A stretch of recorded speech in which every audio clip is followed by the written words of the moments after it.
welcome back to On the Road to Wellness with Dr. Stanley Himes. My name is Edgar Champagne. Thank you all for tuning in to CTV Beam. You know, last week we've talked about several things, and this week we're going to talk about the benefits of marriage. Dr. Himes, there are two categories. There's a good marriage and a bad marriage. Let's talk about the bad ones first. We could say I've been through a bad marriage, and so have you. A few, yeah. And we're going to talk about the bad things can happen that if you're in a bad marriage, stressful marriage, and what it does to your health. You have a weakened immune system. So chronic stress of an unhappy marriage can weaken your immune system, especially by constant marital conflict. This results in increased levels of the stress hormone cortisol. We've talked about cortisol before in the sleep cycle and how important it is. And we're going to talk next week about stress and what it does to you. But we know that a couple out at UCLA, a married couple, performed a study on 14 couples, and they were aged 22 to 77, and they were married an average of 12 years. And they split them into two groups. One, they did a supportive talk between the partners, and the second discussion would involve latent topics the partners would try to resolve. And before the discussion, they used a small suction device on their skin to inflict a little blister. Notably, the blisters healed more slowly after the conflict-heavy discussions than the more peaceful ones. In other words, you may heal better when you're getting along better with your spouse, your partner. The second thing that a bad marriage can do is your heart disease rate can increase. Higher risk of developing coronary artery disease, and men and women both seem particularly prone to heart disease because of increased blood pressure, increased cholesterol, and putting on weight, increased body mass index. Let me ask you, when we are in these discussions and they modulate to an argument and you're raising your voices, do we know what chemicals make us breathe hard and increase the blood pressure? Well, we talked about the fight or flight syndrome that you have and the stress that's involved, and that involves cortisol. And when you do that, that releases cortisol, and your body is ready to either fight the prey or get away. So if you're in a stressful marriage where you're constantly arguing and bickering, that cortisol is always at a high level. And cortisol, as it has to the immune system, dampens the immune system. It's like the brake. If without cortisol, the immune system will go wild, crazy, and just cause all kind of damage. So cortisol breaks it. But if you have too much cortisol, you're putting the brakes on, and the way I like to describe it is, if your body is open to the atmosphere and bacteria, if you have too much cortisol, it leaves the door open. So all the bacteria can get in. So your defenses are down. Does exercise or any kind of leaving the room, or what are some things we can put in place to kind of bring it down? What they found is that in a bad marriage, if people can come together, discuss the problem, and come to a resolution, then cortisol comes back down. I see. So it's a matter of being able to talk out your differences and move on. It's when you feel like you're walking on eggshells, you're afraid to say something, terrible. How about diabetes risk increase? It increases your diabetes risk. So stress causes increased blood sugar levels. Now that's caused by cortisol again. So remember, we have our fight or flight. If you're having to run away from a problem in a stressful situation, your cortisol is up, you need glucose for your muscles to be ready to go. So that's why your glucose is up. You also have higher rates of obesity, and also in a stressful marriage, people tend not to exercise like they should, so they put on weight. The other thing is you can develop harmful habits, smoking, drinking alcohol, using drugs. So for women in particular, the health benefit of marriage depends on the health of the marriage. So women in happy marriages were thinner, gained less weight, and over time had much lower cholesterol levels. And it appears to be because women seem to be more sensitive to negative aspects of relationships than men. So let's go on to talk about the positive effects of a happy marriage. So that's what we're here to talk about. Well, for one thing, we know you'll have a healthier heart. Your heart will be healthier. You'll have less prone to heart attack, And married people, if they have a heart attack, they survive it, as opposed to single people or other people. Wow. You have Okay. less chance of stroke. Married people have been found to have 64 lower chance of fatal strokes married men have than single men. So there's a huge difference there. It encourages safe behavior. Married people don't do stupid stuff. They don't do risky behavior. They don't use IV drugs. They don't do all kind of crazy stuff. Whereas if you're single, particularly young, you do a lot of risky behavior, dangerous driving, all kind of crazy stuff. Well, Will Smith just bungee jumped on his 50th birthday. Is that safe behavior, bungee jumping? No. But it could be fun. A good marriage, a happy marriage, lowers your stress levels. And stress is linked to diabetes, heart disease, and cancer. The key is to have a happy marriage. Support from your spouse reduces stress. You know, if you have a spouse that's supportive, you don't have to worry about all this stuff. And so that brings down your cortisol and you are more relaxed. One of the other things before we go to break is that you recover from major surgery faster. So married couples, they've done studies. In a happy marriage, they recover much faster, they get to work sooner, and they heal faster. Yeah. I was impressed with that because you said you can recover from strokes better if you're married. Right. Remember we talked about the immune system. Yeah. People who are happily married have fewer colds, they don't get sick as often, and I think that helps as far as healing. You heal faster, you heal better. Okay. Well, we're going to come back in just a little bit with Dr. Stanley Himes on the road to wellness at CTV Beam. We're going to talk about lowering the risk and development of mental illness and many more subjects. So you stay with us. You're on CTV Beam. And Dr. Himes, I'd like to ask you a question I want to cover as well under the heading of spasms. Will marriages cause spasms? What kind of spasms? Muscle spasms. Oh, muscle spasms. Well, stress can cause all kind of things like that. They can cause tension headaches. And next week, we're going to be talking about the negative effects of stress. So if you're in a happy marriage, that will give you more of a sense of well-being. You don't have to worry about so many things. We're going to talk about the fact that your blood pressure will be better, your mental health will be better, you have better lung function. We talked about a few weeks ago sleep. You will sleep better. Yeah. All of these things in a happy marriage are positive aspects to your health. You're on the road to wellness with Dr. Stanley Himes and Edgar Champagne, CTV Beam. We'll be right back. Marie, you have prediabetes. Prediabetes? I don't have time to eat right or exercise. I'm a busy mom. Oh, you're a busy mom. Yeah. This is great news. Busy moms never get prediabetes. Wait, what? Let me just... Yeah, this is all the people at risk for prediabetes, and way over here, busy moms. No?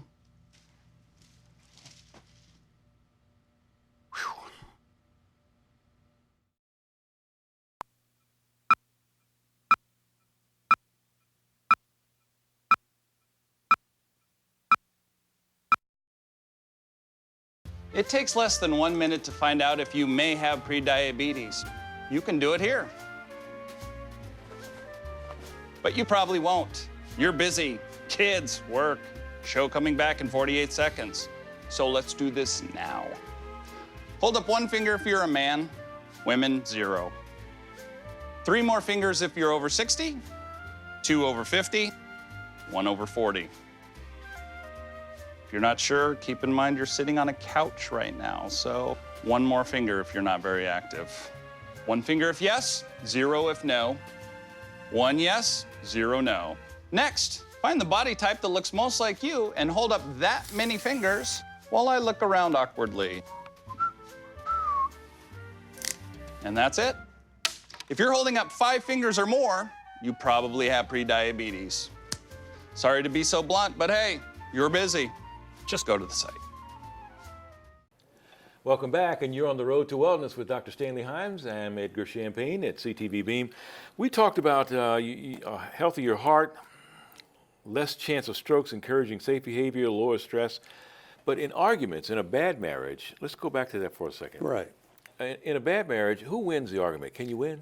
No, there's no winners. My mother told me, and my grandparents told me, and I've heard this in many places, that you don't win an argument. As a man, it is, if you win the argument, you end up losing because your wife's unhappy. So it's just you agree to disagree, and then you move on. I see. So when you lose, you win. Okay, very good. That's how I look at it. I see. Well, we're talking about the good marriages, the benefits of a good marriage. How about recover better after major surgery? Right, we talked about that, but your blood pressure will improve. You will have lower blood pressure. We've noted that people in a happy marriage have lower blood pressure and have a lower risk of developing high blood pressure. There's a lower risk of developing mental illness. The risk of dementia is lower. Married men and women have a 43% lower chance of developing dementia as they age. I see. And one thing that's you might not think about, married couples have better lung function. We found that in seniors who are married, they have better lung function. I talked about this in last part about you have better sleep.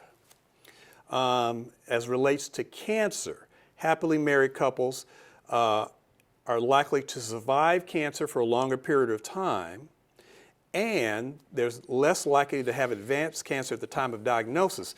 And I think this comes from the fact that, particularly with men are reluctant to go to the doctor. And when men are married, their spouse would say, look, honey, you need to get your down to the doctor and see about this. Men will go, oh, no, don't worry about it. And so what happens is you may find, if it's a cancer or something, you find it at an earlier stage. And both spouses work to keep the other one healthy and making sure they take care of themselves. Because you're on that journey together. You're on the journey together, and you want your spouse to be healthy, and you want to be on the road to wellness together, and you don't want your spouse getting sick. So you make sure that they take care of themselves. Well, how about better sex? Yes, buddy. That's what I'm talking about. So, married couples, their sex life may not be on fire, but they are extremely satisfied. If you take surveys of people, married couples, 51% of married couples are extremely satisfied, whereas when you look at singles, they're 36% were extremely satisfied, or cohabitants. So they have a better sex life. You have to work at that. You have to have a date night. You got to make sure that the kids don't intrude, because what's good for the kids is for both the mother and father to have a happy marriage. That is what makes for a happy home. You find a lot of times when women have married up, in a sense, and they are laying there faking, in a sense, is there an intelligent way to speak up and kind of, because we've been reading material, some of us lay people, about how to speak up and say what you want, what it takes to please that person. It's called communication. If your spouse doesn't know what's going on, then they can't do anything to improve. So lines of communication have to be open. Both people have to be honest with the other person as to what they want and what they're not getting. So if you're not getting something, you need to speak up. Both of them. And if you both speak up and you both work so that both people are getting exactly what they want, you have a happy marriage. Yeah, and you can't expect that in 1 or 2 exercises or sessions to be improved or corrected. It'll take time. It takes time. It takes work. It takes work. Yes, sir. But you have to be honest. I mean, it's just like you just say, hey, I'm not getting what I want. Can you do A, B, and C? In a marriage, and I believe this, and the church believes this, there's nothing out of bounds as long as the husband and the wife agree, as far as sex is concerned. So if you both agree, you both feel comfortable with it, hey, let's go. Yeah. Well, research is proving, and I believe this, that married couples live longer. Talk about that. Right. Married couples live longer. They have a lower mortality rate, including lower risk of death from accidents, disease, self-inflicted injuries, and suicides. And the longer a person is happily married, the lower their mortality risk relative to an unmarried person. So the longer you're happily married, the healthier you are. And this association between marriage and decreased mortality is seen across many, many cultures all over the world. Now, married men have better physical health and live longer. Married women have better mental health than single women, less depression, less anxiety, and other mental illnesses.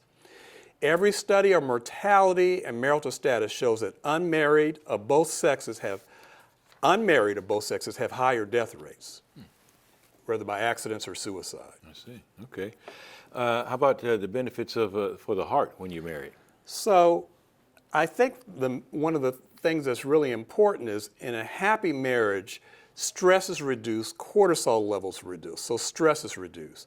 So we know that in high stress periods, such as a bad marriage or bad job, work, whatever, high stress periods, we'll talk about that next week, your cortisol levels are higher and therefore your glucose is higher, and we know that those people have a much higher rate of heart attacks. So that recent study of 25,000 people in England found that among people who have a heart attack, those who are married were 14% more likely to survive and were able to leave the hospital 2 days sooner than single people having the same heart attack. So how does that work? It's all about your immune function. It's all about your immune system. So remember, cortisol is a brake on the immune system. Higher levels of cortisol, which relax stress, will lower your immune system, and happily married couples have much lower rates of cortisol. Okay. All right. Behavior improves with marriage? Right. We talked about that before. Married people take fewer risks. They eat healthier diets. They maintain healthier lifestyles. They keep regular doctor's appointments and follow the doctor's recommendations.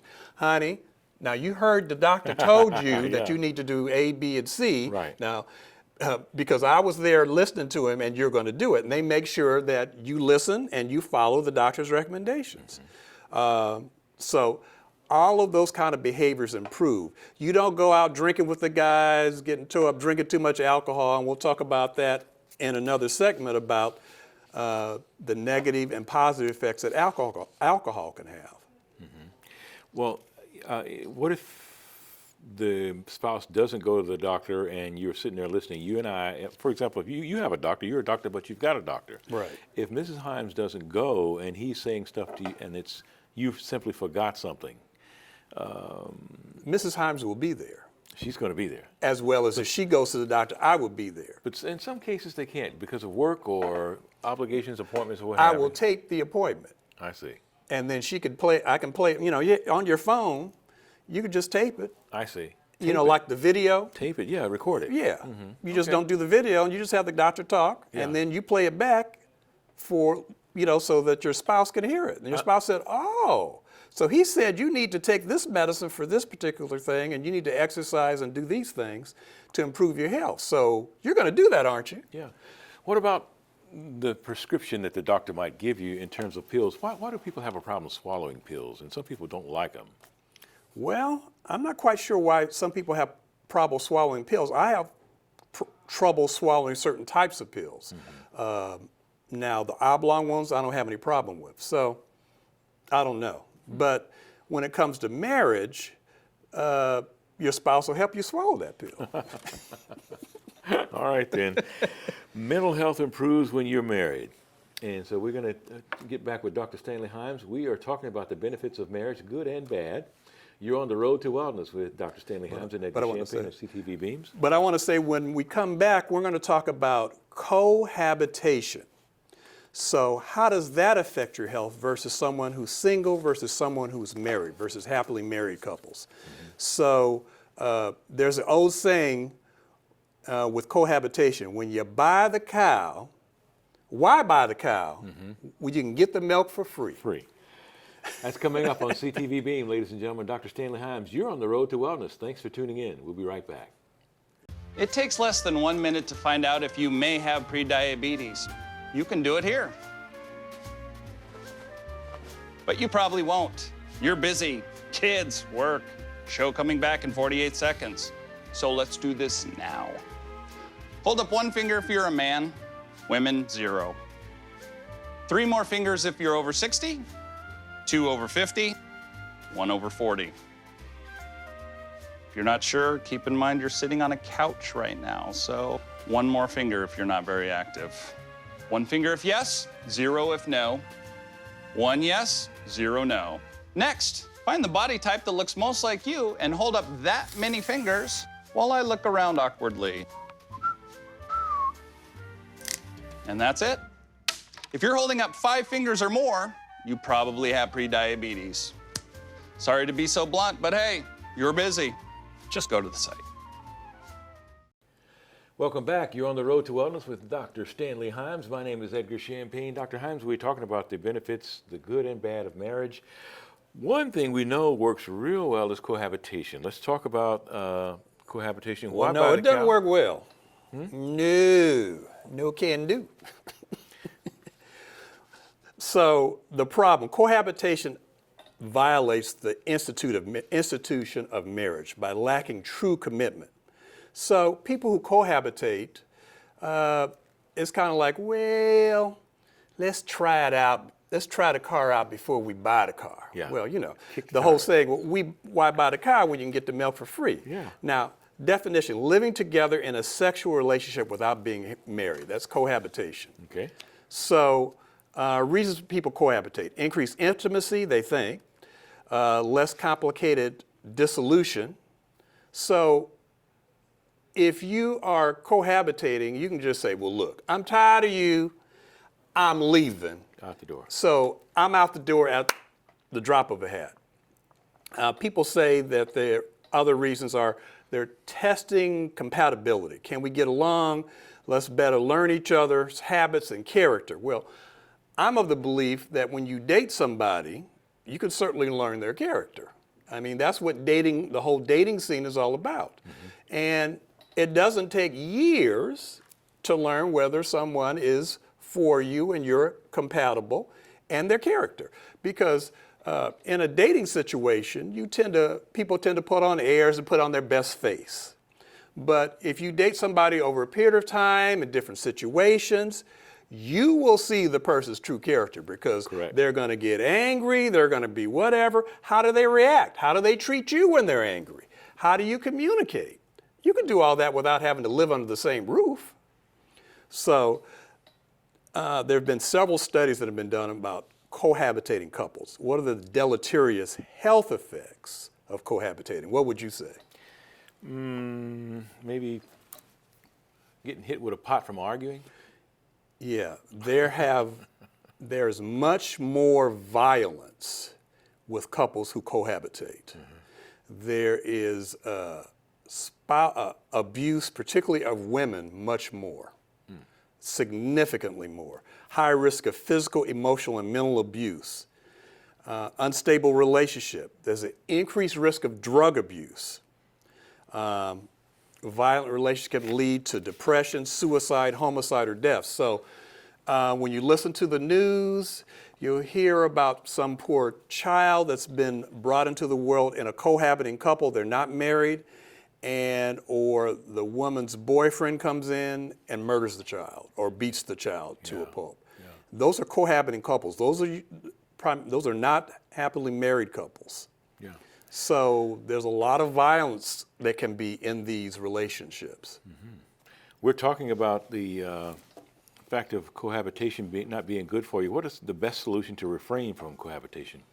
So couples living together have the lowest level of premarital satisfaction compared to other living arrangements. Married couples that cohabitated prior to marriage have poor communication skills and discussing their problems, because they are in a cohabiting relationship many times for years where, well, look, I'm going to leave, or they've left the situation, then they come back. They left and they've come back.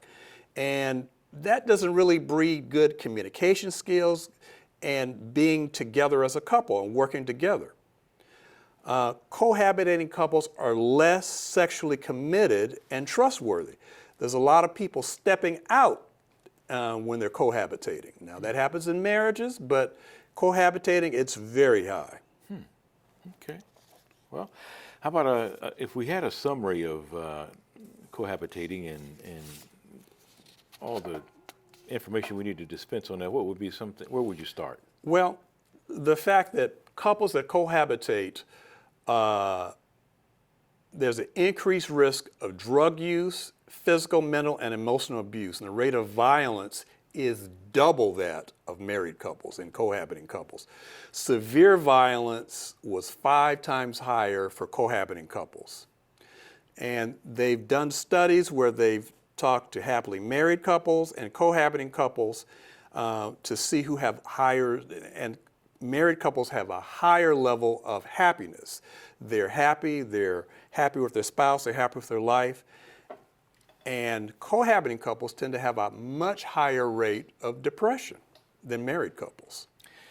Do we know of any studies since we've progressed since a more promiscuous society, Dr. Himes? Do we have any studies on the gay and lesbian cohabitating? They're just starting to do those studies, but I think some of the early studies show that they're the same. They're the same.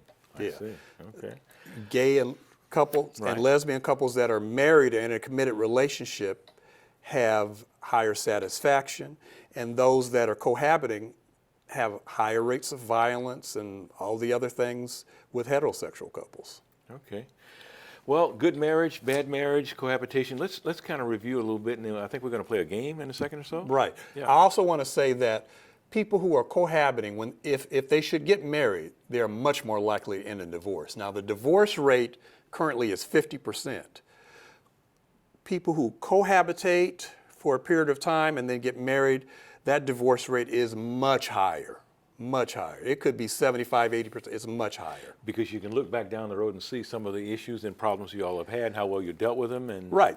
And they may not have dealt with them very well. Yeah. And one person may have been stepping out on the other one. They may have walked out, all kind of stuff. And now we're married. Yeah. Wow. And, I believe that God made marriage difficult to get out of. I liken it to like an envelope with a stamp on it. Mm-hmm. In a marriage, it's hard to get that stamp off of that envelope. Now, cohabiting couples, the stamp's just sitting there, and the wind can blow it, and it'll blow it right off. There's no commitment. I see. Okay, there's no glue. Right. There's no glue. All right. Well, let's look back again about the health benefits of a good marriage, though. Let's talk about that again, because people need to remember that. Do the blistering part again for me, will you? Where you're saying that people who heal better when there's less stress? Less stress, that's right. Remember we talked about cortisol and the fact that it is a brake on the immune system. So if your immune system is not protecting you, then you will not heal as fast and such. So if you have a happy marriage, your stress levels will be lower, your cortisol will be lower. So because of that, you will have lower rates of cholesterol, therefore you will have lower rates of heart disease, lower blood pressure, lower rates of diabetes, you will sleep better. All of these things point to married couples, particularly as you get 10 years and longer, have much better mortality rates, they live longer, and they have fewer health problems. Mm-hmm. Can you talk about when people are married and how the friendship forms? That bond seems to be beneficial when you got a friend. You know that's your friend. Right. Because you've been with that person. That's trust right. them. They're your best friend. Mm-hmm. And you can trust them with anything. You're totally committed to that person. And it's great because a good marriage is you are looking out for that person, they're looking out for you. So you do stuff for them, and married couples can say, well, I think my wife needs this, so I'm going to do this for her. You don't have to ask. Because after a while, you know the person. And the fact when they do something for you, they don't have to ask. You go, wow, that's great.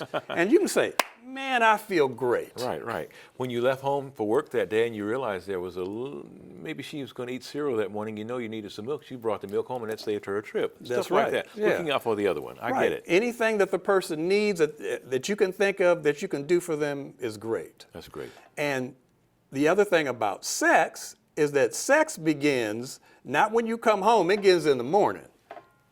Okay? That's right. So, it's foreplay. But that's another day. Another day, okay. What about that game now you were talking about? So we're going to talk about the marriage versus being single game. So we're going to show these slides on the screen. So slide 1 shows a married couple and shows a single person. So slide 2, finances. Okay, if you compare the married couple versus single, finances are better, bing, bing, bing, in the married couple. Thank you very much. Because it's ours and it's together versus just mine. I see. Okay. So, next slide, exercise. So, we're going to compare married couple versus single. What would you think, who would be better off, the single person or the married couple? For his exercise? Yeah. Probably, it seems like the single person because they could just go and do it, but I bet the married couple has a better ratio. Right, they do. So on the slide it goes, want to work out? Not really you. No, more noodles? Well, your spouse will say, no, we need to work out. But one of the things that's true about married couples that's over singles is you will gain weight, particularly in the first year, because your wife's cooking for you, you're cooking, you're happy together, you're going to gain weight. Sex, we talked about that before. The married couples, well, honey, I think you look good in this. You bring that home to your spouse and it's, sparks fly. Yeah. Singles, well, you don't watch this movie on Netflix or whatever, who cares? Let's talk about sleep. Okay. The married couples tend to get better sleep, have better sleep pattern. Now, where that can be a problem is if someone has snoring and sleep apnea and keeps the other person awake. That can be a problem. Expenses. Again, the married couples, since they have more money, they can do better with expenses and saving than singles. Singles just say, well, I'm going to get what I want. Pets. Married couples tend to have more pets because they're in the family. So next week, we're going to talk about the deficits and the bad things that can happen because of stress, because of chronic stress on people. And we're going to talk about the health effects of stress. And they are very deleterious. Dr. Stanley Himes, and you're on the road to wellness with Edgar Champagne at CTV Beam. Thanks for tuning in. We'll see you next week on the road to wellness.